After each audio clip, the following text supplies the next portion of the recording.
Hey folks, Charlie in Westeros here, and yes, I am still alive after, I think, 3 weeks of not posting any videos.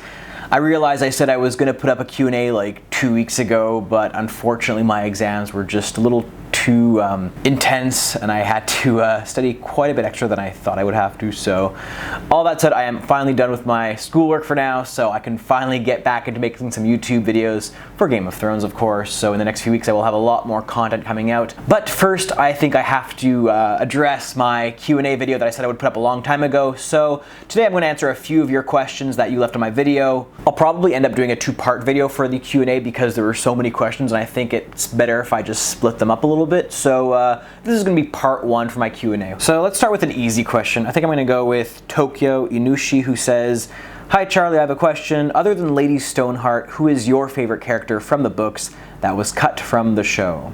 So I think without a doubt my favorite character who is in the books and is not in the show is Arianne Martell. I'm not, like many of you, the biggest fan of the Dorne plot in the show. I often wish they had included Arianne Martell, and I've actually had a few theories of ways they could kind of save the Dornish plot by introducing the character of Arianne Martell maybe as like an extra sand snake or something. I could share more of my thoughts on that in the comment section below, but basically Arianne Martell is one character I was really hoping to see in the show who just didn't make the cut. So the next question I'm going to answer kind of came up in different forms a few times in the Q&A. So Herb Coswell asks, "What's your opinion on the theory that Jon and Dany will be enemies near the end?" Personally, I don't like it, he says. Also, Mildred Marshall asks, "Way to go, Charlie. Good for you." Q&A, "I have some theories where Dany is really evil or will go mad like her father did. What are your thoughts?" So as many of you know, and perhaps to some of your dismay, Dany is probably one of my favorite characters in the series. I know she's a bit of a controversial character in the series because of her apparent hunger for power or megalomania to some degree. And I can understand why people are kind of critical of Daenerys. But personally, I think it would be a much more interesting story if Daenerys didn't go all Targaryen crazy by the end and like tried burning everyone down. I think it would be kind of a bit cliche in a way, for lack of better words, just because, you know, we already have that with so many other characters in Cersei and in King Aerys who've kind of gone mad with power. And it would be a shame if Daenerys were to go out that way. Personally, I think there's a few ways Daenerys' storyline could go. Obviously, we have a few spoilers from Game of Thrones Season 7. I'm not going to address those in this video. But in terms of the long-term consequences, like what could happen in Season 8, for example, or in later books of the series of A Song of Ice and Fire, my hunch is to say that I could see Jon and Daenerys, you know, engaging in some form of rivalry. And obviously, there's that contentious issue of who gets the throne if, you know, Jon Snow's true parentage comes to light to the wider populace. My hunch is either Daenerys acquiesces and lets Jon reign on his own, or she marries Jon. They kind of form a union to rule over the Seven Kingdoms. I think the most interesting possibility for Daenerys is if she were to go out in kind of a heroic fashion, you know, if she were to perhaps sacrifice her life and her dragons' lives to save humanity from the White Walkers. It's something I would probably enjoy seeing out of the end of the Targaryens in some sense, at least as far as her storyline is concerned. It would be a little bit more of a redeeming aspect for for a lot of those Targaryens that weren't all that stable or sane. As far as Jon and Daenerys being enemies, again, I don't think they're going to be enemies, especially considering there's the bigger threat of the White Walkers. I doubt they would, you know, resolve the threat of the White Walkers and then the series would go on with Daenerys and Jon engaging in their own warfare or strife between each other. So I don't think that aspect is very essential to the storyline as a whole, either Game of Thrones or A Song of Ice and Fire. I mean, obviously, if the two do end up surviving the wars against the White Walkers and, you know, they end up forming their own factions within Westeros and George R. R. Martin decides to continue the story, then I could see it going that way, but I think it's very unlikely it'll happen at this point. I think George R. R. Martin's going to kind of end things with the end of the war against the White Walkers, and Jon and Daenerys aren't really meant to be, you know, enemies, so to speak. I do think that kind of feeds into this whole image of A Song of Ice and Fire, where Jon kind of represents ice and Daenerys fire. Obviously, you could have a much more nuanced take in looking at that image, but that's just one of the ways I think we could, you know, look at the duality between Jon and Daenerys for the show. I don't think they're necessarily meant to be enemies, but maybe form some form of rivalry or peaceful coexistence. I don't know. I'm going to leave that question at that before I start rambling on. All right, here's another question. Horace1 asks, "Opinions on Preston Jacobs' theories. Quentin is alive, R plus L equals D/B plus A equals J, telepathy, etc."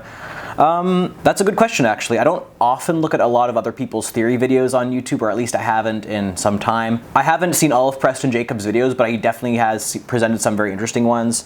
For example, when I made my Tower of Joy video, I believe I looked at his video to just to see what he had to say on the matter.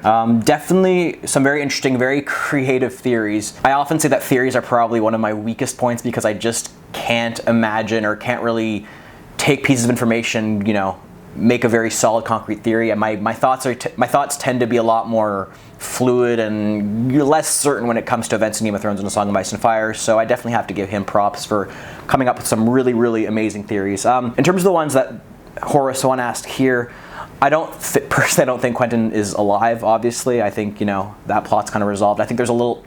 As far as the books are concerned, I think there's just too much information there are too many storylines that have to get resolved at this point to really bring back characters that are seemingly dead. I know that's kind of ironic considering Lady Stoneheart's been brought back from the dead and all that, but my point is that I don't think there's time to reanimate, you know, a bunch of previously dead characters, and especially with Quentin, I think his role was kind of served in the storyline so far, and I don't really see anything happening with that. As well as Rhaegar plus Lyanna equals Daenerys, or Brandon plus Ashar equals Jon. I talked about those theories in my own Tower of Joy video, like I mentioned. Not really convinced about those theories, obviously, especially now considering we've kind of had confirmation in the show about R plus L equals J. Definitely like those theories though, and I have a lot of friends who, you know, have kind of adhered to those two theories. It's food for thought. You know, I think there's nothing wrong with theorizing. It's a lot of fun, and obviously a lot of you folks love watching theory videos, so yeah, I got to give Preston props on creating those theories because I definitely could not have come up with them. Same thing with James of Thrones. I mean, my fellow small council member definitely has made some incredible, well-developed theories, and obviously if you haven't seen those ones, you should totally check them out. Since we're talking about James of Thrones, I think this is a good point to answer Vinta Jordi CC. Sorry if I mispronounced your username. Q&A. Hey Charlie, love your videos. What do you think of James of Thrones Night's King theories? And who's your favorite Roundtable member to debate with? I remember the first time I heard about James of Thrones Night's King theories on his own channel. Put mildly, I was a huge skeptic of those theories. That said, when you listen to him debate them, or when you listen to him really talk about the theories in greater depth, you can really see how he got to that point, or of you know, reaching those conclusions that he reached. Obviously, a lot of his theories have been disproven thus far, but that's not to say that they do have a lot of merit, and some of them have actually come to pass from what I recall. So Night's King theory, I don't obviously think it's going to come to pass in the way that he says. I mean, obviously, if you talk about the whole Roose Bolton kind of being the son of the Night's King and all that stuff, shows kind of confirmed that it's not going to happen unless, of course, the show went in a completely different direction from the book. So I guess you can never say never. Personally, I'm a bit of a skeptic on those ones, but they're definitely really interesting, and you should totally check them out, again, like I mentioned earlier. As for my favorite Roundtable member to debate with, I gotta say I really enjoy debating with all my Roundtable members. Some of them I debate with less than others. I mean, obviously I don't think me and T-Baby or MP have ever gotten into debates per se, or at least heavy debates over characters or plots or spoilers. So it's kind of hard for me to say those are my favorite ones to debate with, although I really do enjoy discussing Game of Thrones with them.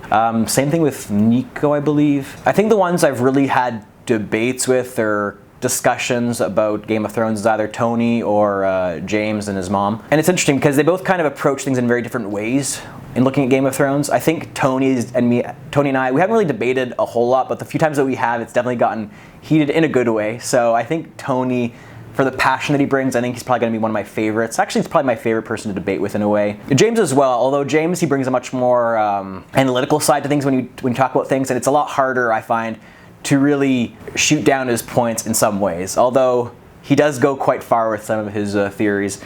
Regardless, I think I'm going to say James and Tony are my favorite ones, but maybe Tony just a little more, so props to you, Tony. Roaming Millennial asks, Holy Book Collection, Batman?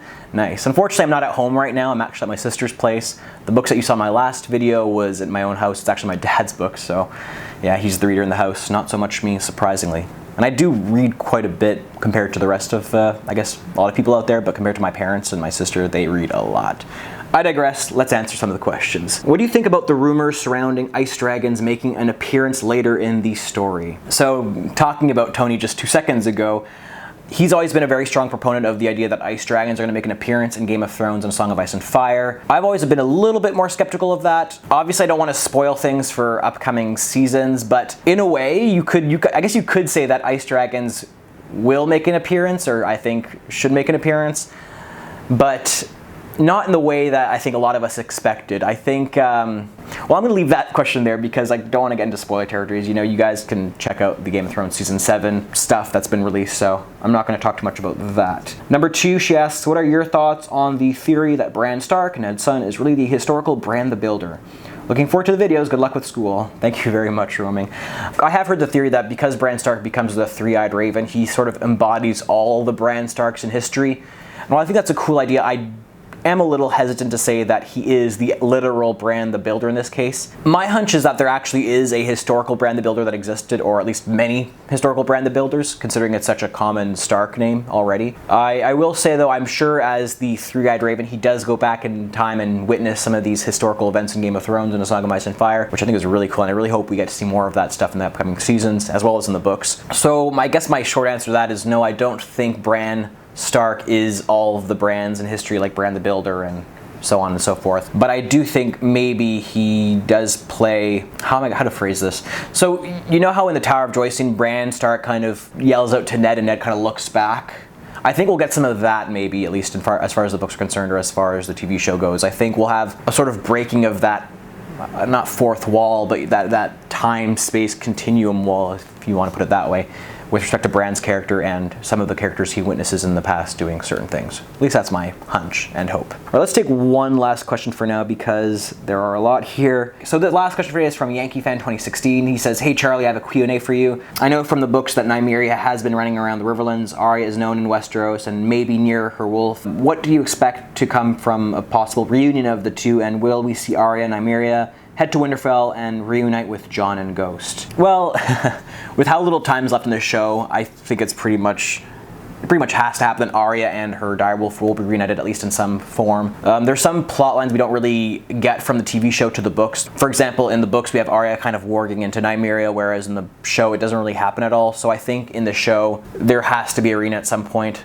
between those two characters, especially considering there's only 2 direwolves left in the world, which is kind of sad. So I think we'll see Nymeria reunite with Arya, and I do think we'll see Arya reunite with the rest of her family members. I think it's kind of bound to happen at this point because it's been a long time coming since the Starks have all disbanded and kind of been spread out throughout the world. So next season, or at least in an upcoming book, I do think Arya will be reunited with Jon Snow and Sansa and Ghost, or at least Jon and Ghost. I think it's important for those two characters to come together, considering Jon is the one who gifted Arya with her needle, and I think also Sansa and Arya, and because of their kind of fraught childhood memories together, should be reunited as well to hopefully make amends and work together. And yeah, I think I'm going to end my questions at that. So, as always, thank you so much for watching. I will be putting up more theory videos very soon. The ones I wanted to put out before my exam started, you know, obviously didn't have time to do that. So now that it's Christmas holidays or the winter holidays, I will have a lot more time to put up some new videos that are not just, you know, me talking live, which I'm sure you guys aren't really fans of. So you will be seeing more of my voice over, or I guess dubbed over videos where you'll have the nice pictures and me talking about theories and Game of Thrones house facts, which will be more of those as well. Anyway, I will leave that at that. Thank you all so much for watching. Don't forget to hit that like button and subscribe if you enjoyed, and I will see you all next time.